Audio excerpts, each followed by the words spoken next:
Good morning, dear friends. I am Dr. Sudheer, consultant interventional cardiologist and heart failure specialist at Citizens Hospital in Hyderabad.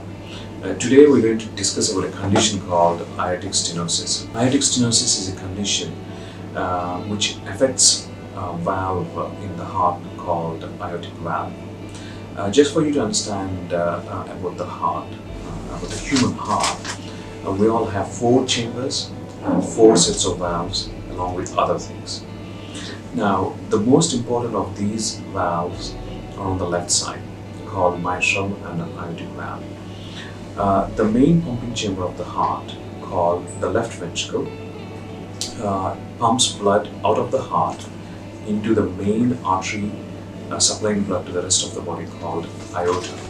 And between the junction of the left ventricle and the aorta is a valve called aortic valve. Now this valve essentially guards the blood supply that goes out of the left ventricle. Now when the valve starts to malfunction for various reasons, in some people it's how they're born with, in some people it could be because of infection, and in most of them it's because of a degenerative process related to aging. The valve stiffens up and restricts the amount of blood that is pumped out of the heart. This can result in various symptoms.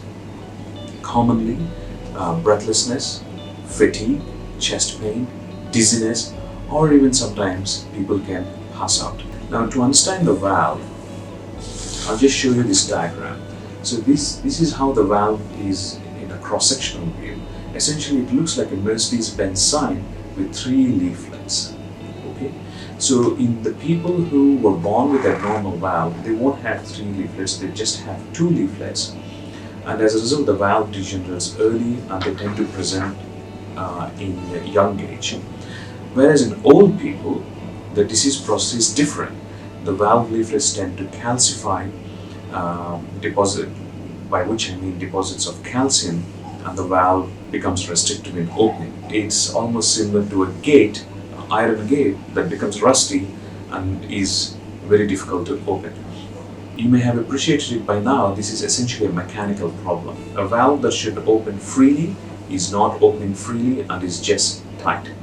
So any treatment for a mechanical problem related to the heart is also mechanical. By that I mean no tablets are going to cure this condition. And the treatment for this condition is twofold. One, predominantly, which we use even now, used in the mainstay, is valve replacement by open heart surgery. However, in people who are old or not fit for surgery, we won't offer this treatment. And up until a few years ago, they were just left on tablets and became really symptomatic on the tablets and had poor quality of life. We now have an alternative for this set of people, and that is called TAVI, also called Transcatheter Aortic Valve Replacement. Transcatheter aortic valve replacement is specifically designed for people who are not fit for open heart surgery but are suffering with aortic stenosis.